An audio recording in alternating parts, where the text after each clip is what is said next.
మంచి పిల్లలు దేవుడు చక్కని కీర్తన ద్వారా ఆరాధించిన వారు దేవుడు మందిరానికి వచ్చిన వారికి కూడా దేవుడి బిడ్డలు జీవించి ఆశీర్వదించను గాక.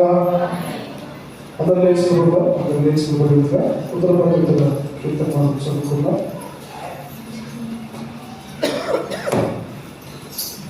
అందరు లేచిన పడిగా ఉత్తర పద్ధతుల కీర్తన మనం చదువుకున్నాం. 40 మొదలుకొని 10 వచ్చిన ఉత్తర పద్ధతుల కీర్తనగా చదువుకుంటా. 45 కీర్తన మొదలుకొని 10 వచనాల్లో చదువుకుంటా. లేఖన భాగాన్ని మిగతా ముందుకు వచ్చి ఓకే సరిగా పనిపిస్తుంది.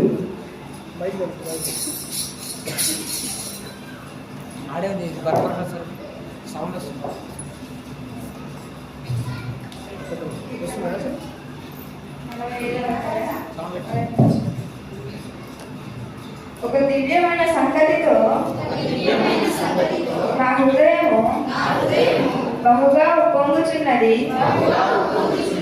నేను రాజుని గూర్చి రచించిన దానిని పలికేదను. నా నాలుక త్వరగా వ్రాయుగాని కాలము వలె నున్నది.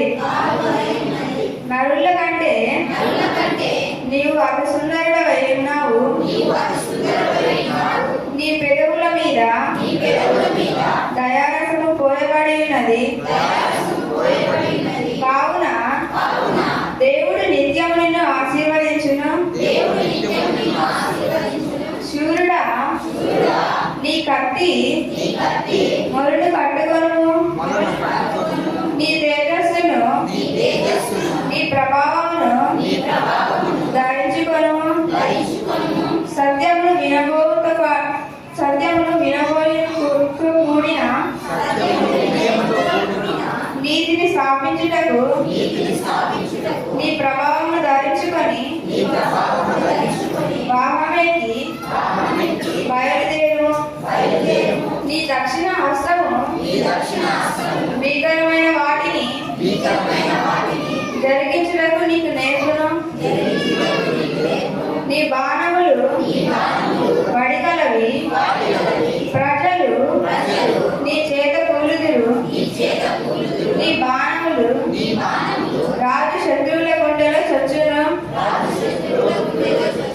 దేవా, నీ సింహాసనము నిరంతరము నిలుచును. నీ రాజదండము న్యాయమైన దండము. నీవు నీతిని ప్రేమించి భక్తిహీనతను ద్వేషించుచున్నావు. కావున దేవుడు నీ దేవుడే చెడి కాండ్ర కంటే హెచ్చగునట్లుగా నిన్ను ఆనంద తైలముతో అభిషేకించి ఉన్నాడు.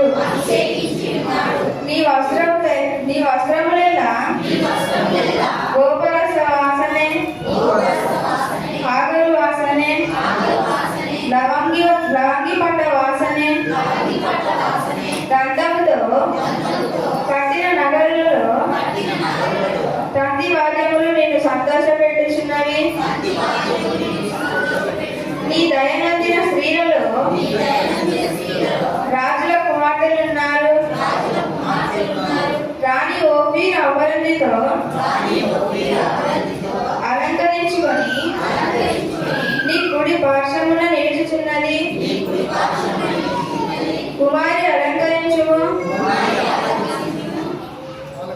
కుమారి ఆలకించుము.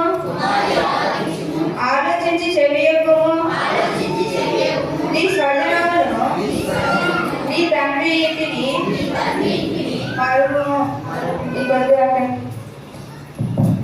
కూర్చుందాం. చక్కటి వాక్యాన్ని చదివిన వ్యక్తులను కలిగిన సంఘటనని దేవుడు బిడ్డగా దీవించి ఆశీర్వదించునుగాక.